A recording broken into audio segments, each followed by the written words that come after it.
Hi friends, എല്ലാവരും സുഖമായിട്ടിരിക്കുന്നു എന്ന് വിശ്വസിക്കുന്നു. അപ്പോൾ നമുക്ക് ഇന്നത്തെ റെസിപ്പി എന്താ നോക്കിയാലോ. ഇന്നൊരു സിമ്പിൾ മുട്ടക്കറിയാണ് ഉണ്ടാക്കാൻ പോകുന്നത്. പത്തിരിയുടെ കൂടെ ഒക്കെ കഴിക്കാൻ നല്ല അടിപൊളി ടേസ്റ്റാണ്. ബ്രേക്ക്ഫാസ്റ്റിനൊക്കെ നല്ല സിമ്പിളായിട്ടുള്ള റെസിപ്പി. അപ്പോൾ അതിന് നമുക്ക് ആദ്യം ഒരു പാൻ ചൂടാക്കുക, എന്നിട്ട് കുറച്ച് വെളിച്ചെണ്ണ. നാടൻ റെസിപ്പി ആയത് കാരണം വെളിച്ചെണ്ണ തന്നെ ടേസ്റ്റ് കൂട്ടുക കേട്ടോ. അപ്പം കുറച്ച് വെളിച്ചെണ്ണ ഒഴിച്ചിട്ട് ഞാനിവിടെ ഒരു 3 എഗ്ഗാണ് എടുക്കുന്നത്. അപ്പം 3 മുട്ട എന്ന് പറയുമ്പോൾ അതിലേക്ക് കുറച്ച് ഉപ്പ് കൂടെ ചേർത്തിട്ട് അത് നമുക്ക് ഫ്രൈ ചെയ്തെടുക്കണം. നോർമൽ നമ്മുടെ മുട്ട പൊരിച്ച പോലെ അതുപോലെ നമുക്കിത് പൊരിച്ചെടുക്കാം. കുറേശ്ശായിട്ടാണ് ഞാനിവിടെ പൊരിച്ചെടുക്കുന്നത് കേട്ടോ. അപ്പം ആദ്യം കുറച്ചൊഴിച്ച് അങ്ങനെ ഒരു 3 ബാച്ചായിട്ട് നമുക്കിതൊന്ന് വേഗം ഫ്രൈ ചെയ്തെടുക്കാം. ഈ വീഡിയോ ആദ്യമായിട്ട് കാണുന്നവരാണ്, സബ്സ്ക്രൈബ് ചെയ്യാത്തവരാണെങ്കിൽ സബ്സ്ക്രൈബ് ചെയ്യാൻ മറക്കരുത്. ഷെയർ ചെയ്യണം, ബെല്ലൈക്കൺ അമർത്തണം. എപ്പോഴും പറയുന്ന പോലെ ബിഗിനേഴ്സാണ്, അപ്പം നല്ല സപ്പോർട്ട് വേണം. ഇഷ്ടമായാൽ കമൻസിൽ അഭിപ്രായങ്ങൾ പറയാം. ഇഷ്ടപ്പെടാത്ത എന്തെങ്കിലും ഉണ്ടെങ്കിൽ, ഡ്രോബാക്സ് എന്തെങ്കിലുമൊക്കെ കമൻസായിട്ട് നിങ്ങൾക്ക് പറയാം. അപ്പോൾ ഷെയർ ചെയ്യുക, സബ്സ്ക്രൈബ് ചെയ്യുക, ബെല്ലൈക്കൺ അമർത്തുക, എല്ലാം മറക്കരുത്. അപ്പോൾ ആ മുട്ട ഇവിടെ ഫ്രൈ ആയി വന്നിട്ടുണ്ട്. ഞാനൊരു പാനിലേക്ക് മാറ്റി അടുത്ത ബാച്ച് ഒഴിക്കുകയാണ്. അപ്പോൾ ഇതേപോലെ നമുക്ക് ബാക്കിയൂടെ പൊരിച്ചെടുക്കാം.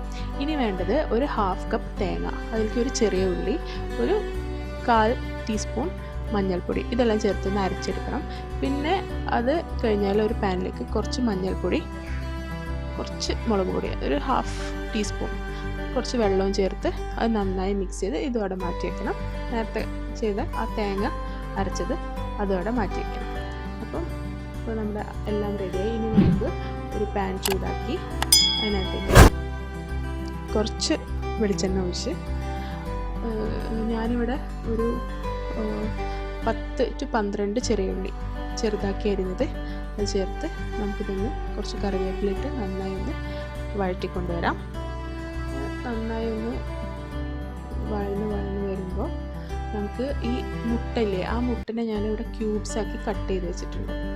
അത് സ്ക്വയർ പീസസ് ആക്കി നമുക്കതൊന്ന് കട്ട് ചെയ്ത് മാറ്റണം.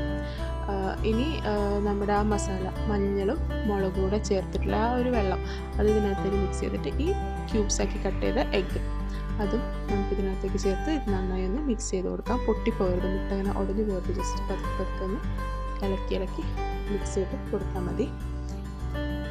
അപ്പോൾ ഇതൊന്ന് മിക്സ് ചെയ്ത് വരുമ്പോൾ നമുക്ക് അരച്ച് വെച്ച തേങ്ങയുടെ അരപ്പ് അതുകൂടെ ചേർത്ത് കൊടുത്ത് കുറച്ച് ചൂടുവെള്ളം, ഇങ്ങനത്തെ ചൂടായ സാധനത്തിലേക്കൊക്കെ നമ്മൾ ഒഴിക്കുമ്പോൾ എപ്പോഴും ചൂടുവെള്ളം ഒഴിക്കാൻ നോക്കുക. അതുകൂടെ ചേർത്ത് ആവശ്യത്തിനുള്ള നമുക്ക് തിക്നെസ്സിന് എത്ര വേണം ആ ഒരു തിക്നെസ്സിന് ചൂടുവെള്ളം ചേർത്ത് ഈ കുറച്ച്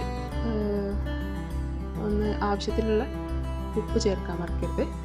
അപ്പം നോക്കിയിട്ട് എത്ര ഉപ്പ് വേണം ആവശ്യത്തിനുള്ള ഒരു ഉപ്പ് ചേർത്തിട്ട് നമുക്കിങ്ങനെ ഇതൊന്ന് കുക്ക് ചെയ്തെടുക്കാം.